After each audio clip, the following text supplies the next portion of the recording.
पाकिस्तान या चीन, ईरान जंग में किसकी कोशिश से हुआ सीज फायर? चीन ने ट्रंप के हर दांव को कैसे कर दिया फेल? चीन के दबाव में ईरान जंग रोकने को हुआ तैयार। ट्रंप ने चीन की जगह पाकिस्तान को दिया सीज फायर का क्रेडिट। अमेरिका और ईरान के बीच युद्ध विराम का सेहरा पाकिस्तान के सिर बन रहा है। खुद अमेरिकी राष्ट्रपति डोनाल्ड ट्रंप पाकिस्तानी नेतृत्व का जिक्र कर चुके हैं। उन्होंने अपनी पोस्ट में यह भी कहा है कि पाकिस्तान के प्रधानमंत्री शहबाज शरीफ और फील्ड मार्शल असीम मुनीर से जो बातचीत हुई है, उसके बाद ही उन्होंने 14 दिन के सीज फायर का ऐलान किया है। वहीं ईरान ने भी पाकिस्तान की भूमिका से इनकार नहीं किया है। फिर भी लोगों को भरोसा नहीं हो रहा है कि आखिर पाकिस्तान ने इस जंग में सीज फायर कैसे कराया, क्योंकि पाकिस्तान जो इस वक्त खुद ही अफगानिस्तान के साथ जंग लड़ रहा है और वहीं दूसरी तरफ उसकी खुद की हालत भी खस्ता है, जो मुल्क खुद ही परेशानियों में घिरा हुआ है, उस पर अमेरिका और ईरान ने कैसे भरोसा कर लिया और सीज फायर भी कर लिया? ये सवाल इस समय सबसे बड़ा बना हुआ है और पर्दे के पीछे बहुत कुछ हुआ है और सीज फायर के पीछे चीन का कनेक्शन अब सामने आ रहा है। अमेरिका नहीं चाहता है कि चीन को इस मध्यस्थता का क्रेडिट मिले, क्योंकि अगर चीन को क्रेडिट दिया जाता है तो एक तरह से अमेरिका की तरफ से यह बड़ी मंजूरी होगी कि अब दुनिया में सबसे बड़ी ताकत चीन बन चुका है और इसीलिए ट्रंप ने चीन की जगह पाकिस्तान का नाम लिया, जिसे अब अमेरिका का प्रॉक्सी संगठन भी कहा जा रहा है। ऐसे में चीन ने कैसे इस जंग को रोकने में बड़ी भूमिका निभाई और कैसे चीन की ताकत के आगे ट्रंप को सरेंडर करना पड़ा, इसी पर आज हम अपनी इस स्पेशल रिपोर्ट में करने जा रहे हैं बात। नमस्कार, मैं हूं अंशिता।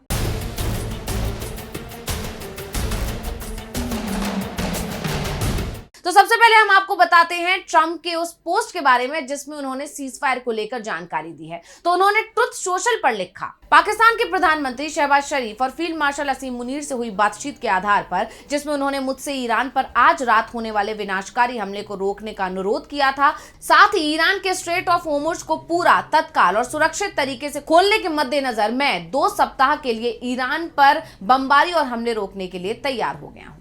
यानी ट्रंप ने साफ साफ कहा है कि पाकिस्तान के प्रधानमंत्री और फील्ड मार्शल से बात करके ही उन्होंने सीज फायर किया है। वहीं दूसरी तरफ ईरान की तरफ से क्या कहा गया है, अब वो भी देख लेते हैं। तो ईरान के विदेश मंत्री अब्बास अराक्ची का भी बयान आया। उन्होंने कहा, मैं अपने प्रिय भाइयों पाकिस्तान के प्रधानमंत्री शरीफ और फील्ड मार्शल मुनीर का आभार और धन्यवाद व्यक्त करता हूं, जिन्होंने इस क्षेत्र में युद्ध को समाप्त करने के लिए काफी प्रयास किए हैं। तो ट्रंप ने सीज फायर के लिए पाकिस्तान को क्रेडिट दिया, वहीं ईरान के विदेश मंत्री ने भी पाकिस्तान को भाई बताते हुए उसे सीज फायर का धन्यवाद भी दे दिया। अब अगर दोनों के बयानों को देखें तो पहली नजर में तो यही लगेगा कि सीज फायर पाकिस्तान ने कराया है, लेकिन हकीकत वो नहीं है जो ईरान और अमेरिका की तरफ से कहा जा रहा है, क्योंकि ये दोनों ही देश तो आपस में बातचीत को भी तैयार नहीं थे, बल्कि जंग और तेज करने की बात कर रहे थे। और यहीं पर हुई चीन की एंट्री, जिसे जंग के चलते सबसे ज्यादा नुकसान होने की बात भी कही जा रही थी, क्योंकि ईरान जो तेल बेचता है उसका 90% वो चीन को बेचता है और चीन को ये काफी सस्ती दर पर मिलता है। ऐसे में चीन नहीं चाहता था कि ईरान से मिलने वाले सस्ते कच्चे तेल का रास्ता बंद हो जाए और अमेरिका का यहां दबदबा बने। इसके संकेत सीज फायर का ऐलान होने के कुछ घंटे पहले ही मिलने लगे थे। बता दें कि सीज फायर से ठीक पहले संयुक्त राष्ट्र में होर्मुज को लेकर एक प्रस्ताव लाया गया, जिसमें होर्मुज स्ट्रेट में व्यापारिक जहाजों की सुरक्षा के लिए अंतर्राष्ट्रीय सहयोग बढ़ाने की बात कही गई थी और यह प्रस्ताव बहरीन की तरफ से रखा गया था। बड़ी बात यह है कि यह प्रस्ताव बहरीन की तरफ से रखा गया था, जिस पर ईरान की तरफ से हमले किए गए थे जंग के दौरान। हालांकि रूस और चीन ने इस पर वीटो कर दिया। 15 सदस्यीय सुरक्षा परिषद में इस प्रस्ताव पर 11 वोट पक्ष में पड़े, जबकि 2 जिसमें से रूस और चीन के वोट विरोध में पड़े। वहीं पाकिस्तान और कोलंबिया ने वोटिंग में हिस्सा ही नहीं लिया। ऐसे में चीन के वीटो से अमेरिका बौखला गया था और संयुक्त राष्ट्र में अमेरिकी राजदूत माइक वॉल्ट्ज ने चीन और रूस के वीटो को निचले स्तर की मानसिकता कहा था। यहां तक कह दिया था कि ये दोनों ही देश ऐसे समय में ईरान के साथ खड़े हो गए हैं जब वो वैश्विक सप्लाई चेन को खतरे में डाल रहा है। यही नहीं, ईरान ने होर्मुज स्ट्रेट को बंद करके दुनिया की अर्थव्यवस्था को बंधक भी बना लिया है। वहीं यह कहा जा रहा है कि चीन ने जो वीटो लगाया था वो इसलिए लगाया था जिससे डोनाल्ड ट्रंप के मंसूबों पर अंकुश लगाया जा सके, जो यूएन की आड़ में अपने हित साधने की कोशिश कर रहे थे। एक तरफ यूएन में चीन खुलकर ईरान के साथ खड़ा हुआ है, वहीं बैकडोर डिप्लोमेसी के जरिए उसने सीज फायर की कोशिश भी जारी रखी। और इन सब के बीच जब अमेरिका और इजराइल ने खार्ग पर हमले शुरू किए, तब चीन ने सीज फायर को लेकर अपनी कोशिश और तेज कर दी। क्योंकि खार्ग से ही ईरान चीन को क्रूड की सप्लाई करता है और जब खार्ग पर हमले शुरू हुए तो चीन को यह सप्लाई चेन टूटती दिखाई दी। यानी चीन की चिंता बढ़ी और इसके बाद ही चीन ने पाकिस्तान, तुर्की और मिस्र जैसे देशों के जरिए ईरान तक संदेश पहुंचा दिया। इसके बाद चीन लगातार ईरान को समझाने की कोशिश कर रहा था कि अगर जल्दी सीजफायर नहीं होता है तो यह जंग पूरी दुनिया के लिए बेहद खतरनाक साबित हो सकती है, क्योंकि आप जानते ही हैं 1 महीने की जंग ने ही दुनिया की अर्थव्यवस्था को धीमा कर दिया है। चीन का यह दबाव रंग लाया और ईरान अपनी शर्तों पर सीजफायर को तैयार हो गया, लेकिन उसके साथ ही उसने अपनी कई सख्त शर्तों को हटा भी दिया, जिससे अमेरिका को ईरान के प्रस्ताव को मानने में परेशानी ना हो। और सबसे बड़ी बात तो यह है कि पर्दे के पीछे पूरा खेल चीन का दिखाई दे रहा है, लेकिन सीजफायर का क्रेडिट दिया जा रहा है पाकिस्तान को, और चीन भी नहीं चाहता कि उसे क्रेडिट मिले।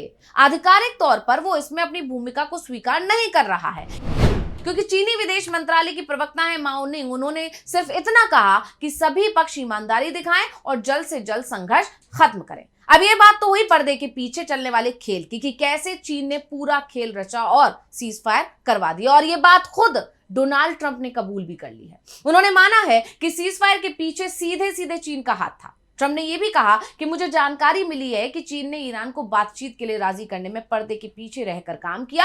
उन्होंने साफ संकेत दिया कि पर्दे के पीछे चीन की कूटनीतिक कोशिशों ने इस युद्ध विराम को संभव बनाया है। वहीं इससे पहले अंतर्राष्ट्रीय मीडिया रिपोर्ट्स में भी यह दावा किया गया था कि चीन लगातार पर्दे के पीछे सक्रिय था और ईरान पर युद्ध विराम के लिए दबाव बना रहा था। बताया जा रहा है कि आखिरकार चीनी अधिकारियों की कोशिशें सफल रहीं, जिसके बाद दोनों देशों के बीच 2 हफ्ते के सीजफायर पर सहमति बनी। अमेरिकी मीडिया में भी ये बात कही जा रही है कि चीन ने ईरान के नेताओं से बातचीत करके उन्हें अमेरिका से युद्ध विराम का रास्ता तलाशने के लिए तैयार किया। 2 अधिकारियों ने नाम जाहिर नहीं करने की शर्त पर कहा कि बातचीत के दौरान चीनी अधिकारी ईरानी अधिकारियों के संपर्क में थे।